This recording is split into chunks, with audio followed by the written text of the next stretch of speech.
Hi friends, welcome to my channel. Bhagyalakshmi ಧಾರಾವಾಹಿ ಸಂಚಿಕೆಯಲ್ಲಿ ಇವತ್ತು ಮಹಾರೋಚಕ ಶುರುವಾಗಿದೆ. ಮುಂದಿನ ಸಂಚಿಕೆಯಲ್ಲಿ ಏನಾಗುತ್ತೆ ಅಂತ ಹೇಳಿ ತಿಳಿದುಕೊಳ್ಳೋಣ ಬನ್ನಿ.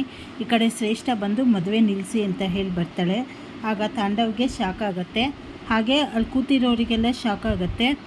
ಈ ಕಡೆ ತಾಂಡವ್ ಶ್ರೇಷ್ಠ ನೀನು ಅಂತ ಹೇಳಿದಾಗ ಈ ಕಡೆ ಆದಿ ಹಳೆಯದನ್ನೆಲ್ಲ ನೆನೆಸ್ಕೊತಾನೆ. ಏನು ಅಂದರೆ ಅವರು ಕಿಡ್ನಾಪ್ ಮಾಡಿರೋ ಜಾಗಕ್ಕೆ ಹೋದಾಗ ಅಲ್ಲಿ ಆದಿನ ಸಾಯಿಸೋಕ್ಕೆ ರೌಡಿಗಳು ಬರ್ತಾರೆ. ಆಗ ಶ್ರೇಷ್ಠ ಅವನನ್ನು ಕಾಪಾಡಿದಾಗ ಈ ಕಡೆ ಆದಿಗೆ ಮತ್ತು ಅಲ್ಲಿರೋ ರೌಡಿಗಳಿಗೆ ತುಂಬ ಹೊಡೆದಾಟ ಆಗುತ್ತೆ. ಕೊನೆಗೆ ಶ್ರೇಷ್ಠನ ಕಾಪಾಡಿಬಿಟ್ಟು ಕರ್ಕೊಂಬರ್ತಾನೆ. ಕರ್ಕೊಂಬಂದಮೇಲೆ ಈ ಕಡೆ ಶ್ರೇಷ್ಠ ಚೆನ್ನಾಗಿ ಕೂಗಾಡ್ತಾಳೆ. ಅಲ್ಲ ತಂಡವು ನಿನಗೆ ಮಾನ ಮರ್ಯಾದೆ ಏನಾದರೂ ಇದೆಯಾ? ಎಲ್ಲರನ್ನು ಬಿಟ್ಟು ನಿನ್ನನ್ನು ನೆಚ್ಕೊಂಡು ಬಂದೆ. ಮುಂಚೆ ಭಾಗ್ಯ ಬೇಡ ಅಂತ ಹೇಳಿ ನನ್ನನ್ನು ಮದುವೆ ಆದೆ. ನಿನ್ನ ಮದುವೆ ಆಗೋಕ್ಕೆ ನಾನು ಎಷ್ಟೋ ಅವಮಾನ ಅನುಭವಿಸ್ದೆ. ಎಲ್ಲ ನಿನಗೆ ಗೊತ್ತಿದ್ದು ನಿಂಗೆ ಮೋಸ ಮಾಡೋಕ್ಕೆ ಹೇಗೆ ಮನಸ್ಸು ಬಂತು?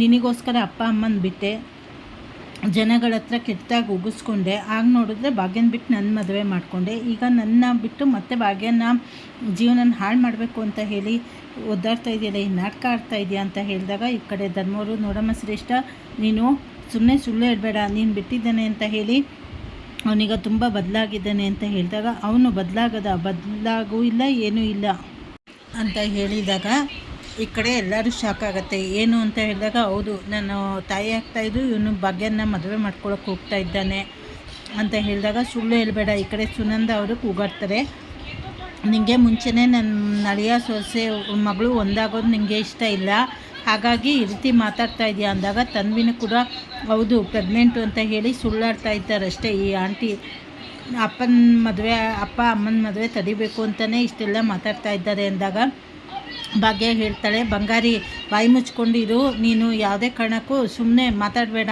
ಅಂತ ಹೇಳಿದಾಗ ಈ ಕಡೆ ಹೌದು ಅವಳು ಸುಮ್ಮನೆ ಸುಳ್ಳು ಹೇಳ್ತಾ ಇದ್ದಾಳೆ ಅಂತ ಹೇಳ್ತಾನೆ. ಹೌದಾ, ಹಾಗಾದರೆ ಇರಿ ಅಂತ ಹೇಳಿ ಭಾಗ್ಯ ಹೋಗಿ ಒಂದು ರಿಪೋರ್ಟ್ ತಂದು ಅವನ ಕೈಯಲ್ಲಿ ಕೊಡ್ತಾಳೆ. ಅದು ನೋಡಿದ್ರೆ ಶ್ರೇಷ್ಠ ಪ್ರೆಗ್ನೆನ್ಸಿ ರಿಪೋರ್ಟ್ ಆಗಿರುತ್ತೆ.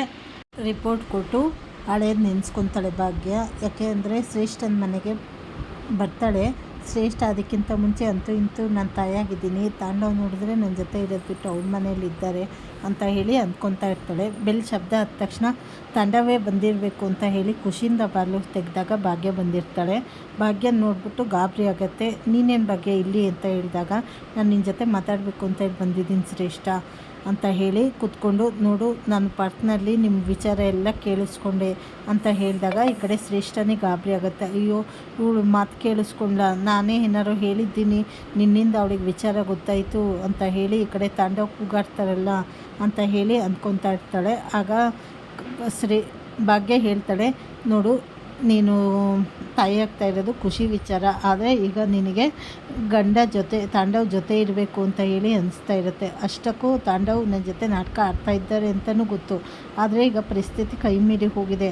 ನಮ್ಮ ಮಾವನ ಆರೋಗ್ಯ ನಿನಗೆ ಗೊತ್ತು, ತಾಂಡವ್ ನೋಡಿದ್ರೆ ನನ್ನ ಮದುವೆ ಆಗಬೇಕು ಅಂತ ಹೇಳಿ ಅಂದ್ಕೊಂಡಿದ್ದಾನೆ ಅಂತ ಹೇಳಿದ ತಕ್ಷಣ ಈ ಕಡೆ ಶ್ರೇಷ್ಠ ಅಂತೂ, ಭಾಗ್ಯ ದಯವಿಟ್ಟು ಹಾಗೆ ಮಾಡಬೇಡ ಭಾಗ್ಯ, ನಿನ್ನ ಕೈ ಮುಗಿತೀನಿ, ನಾನು ಇಂಥ ಟೈಮ್ನಲ್ಲಿ ಒಬ್ಬಳೇ ಇರೋಕ್ಕೆ ತುಂಬ ಕಷ್ಟ ಆಗುತ್ತೆ, ಅರ್ಥ ಮಾಡ್ಕೊ ಅಂದಾಗ ನನಗೂ ಅವನನ್ನ ಮರುಮದುವೆ ಆಗೋಕ್ಕೆ ಇಷ್ಟ ಇಲ್ಲ, ಹಾಗಾಗಿ ನಿನ್ನ ಹುಡ್ಕೊಂಡು ಬಂದಿದ್ದೀನಿ ಅಂತ ಹೇಳಿ ಭಾಗ್ಯ ಶ್ರೇಷ್ಠನ ಹತ್ರ ವಿಚಾರ ಎಲ್ಲ ಹೇಳ್ತಾಳೆ.